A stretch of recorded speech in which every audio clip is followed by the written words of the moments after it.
Voyage dans les étoiles avec les Galiléens. La pensée pure est-elle plus performante que 100% de la technologie issue du quantique de 2022? Deux mondes non commutatifs, finis, sans bord.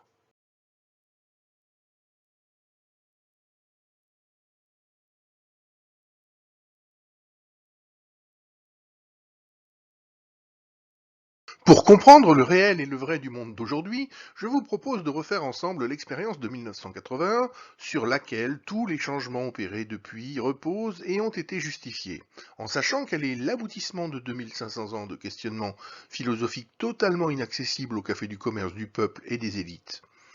Alain Aspect a traduit la pensée d'Einstein sur ce qu'il considérait comme le réel, en une expérience de physique qui reproduit fidèlement le conflit entre physiciens et galiléens, dont le résultat 2 fois racine carrée de 2, hors des tolérances des inégalités de John Bell, compris entre plus 2 et moins 2, condamne les solutions galiléennes. Dans la nature, tous les corps se transforment. Eh bien, cette expérience montre le cadre invariant dans lequel tous les corps évoluent. Si on pouvait faire une expérience où on change l'orientation du polariseur pendant que les photons se propagent, alors il n'y aurait aucune possibilité que le résultat que j'ai ici dépende de l'orientation de l'autre, parce que ça violerait directement la relativité.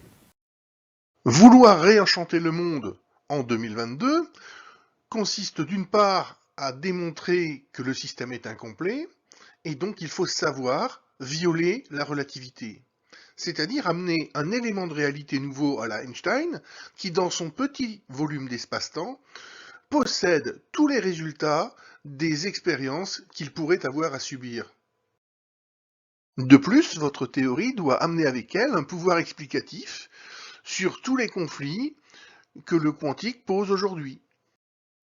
Compléter le formalisme, c'est s'attaquer au problème à n-corps, c'est-à-dire à la théorie du tout.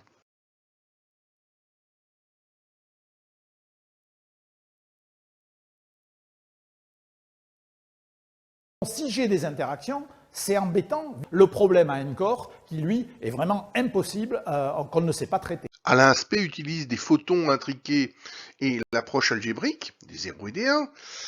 J'utilise un rond et un carré, sans aucun point commun, qui ont synchronisé leurs racines ensemble au départ. La racine du carré étant racine carrée de 2, et son antiparticule pour le cercle étant l'image mentale strictement équivalente de moins racine carrée de 2. Pour justifier scientifiquement du passage d'un état d'un cercle et d'un carré, d'un état petit a à grand A et petit b à grand B, j'ai utilisé un principe mis en lumière par le professeur Tadashi Tokieda en 2015. L'origami qui permet de toucher la dimension supérieure que j'ai totalement revisitée et adaptée à cette expérience. Que va-t-il se passer si pendant le trajet du carré et du rond, on inverse les conditions d'expérience? J'ai démontré que dès qu'un corps apparaît, son antiparticule intriquée, validée par l'origami, existe dans un prolongement isométrique spécifique. Les deux états sont indiscernables par un non-galiléen depuis 2500 ans. Deux mondes non commutatifs et quatre géométries indépendantes vérifient en temps réel, dans un angle précis caché, tous les échanges quantifiés, les transformations, la structure dimensionnelle dans les plongements isométriques superposés, inertiel et gravitationnel, où chaque bloc espace-temps est à la fois fixe et mobile, en dimension 3+, incluant le moteur du temps sans devoir faire la moindre mesure. Une loi fondamentale de la nature valide moins 1 plus 1 égale 2 dans les deux mondes, plus et moins.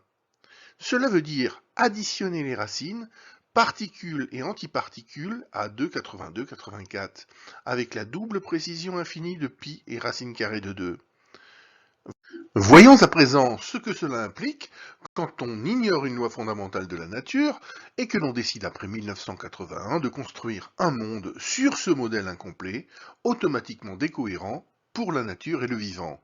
Si on pouvait faire une expérience où on change l'orientation du polariseur pendant que les photons se propagent, alors il n'y aurait aucune possibilité que le résultat que j'ai ici dépende de l'orientation de l'autre, parce que ça violerait directement la relativité. La question que je pose, c'est est-ce que tu ne t'es pas dit à un moment donné, mais si les inégalités de Bell n'étaient pas violées, est-ce que ça n'aurait pas contredit des résultats qui... Étaient violés, tu veux dire. Si oui, n'étaient pas violés, pardon. Oui, mais là... Plus gigantesque d'expérience. Oui, mais ça, je m'en fiche. Ça, je m'en fiche. C'était pas mon problème. Moi, je suis un expérimentateur. Voici en une image l'histoire de la chute des corps corrigée.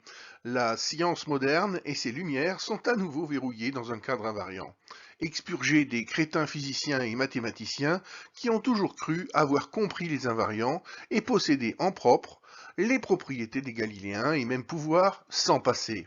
Il n'en est rien. Dire je sais implique non seulement d'avoir saisi le récit du Galiléen à 1/2 du réel, mais de savoir comme lui prouver que vous possédez le cadre invariant suivant. Dans le cas contraire, vous le plagiez, vous le volez, en reproduisant l'erreur d'Alain Aspect en boucle. Le syndrome d'Alfred Nobel va toucher massivement la planète, et tous ceux qui se sont gavés des outils quantiques, 100% des milliardaires, les états de droit numérisés et les méga-sociétés visibles ou non, sans foi ni loi. Un écart abyssal naît à ce jour entre l'image de progrès que chacune de ces personnes s'est donnée et est persuadée avoir apporté au monde, et l'image réelle de marchande de mort que l'humanité lui fera porter à sa mort pour avoir trahi.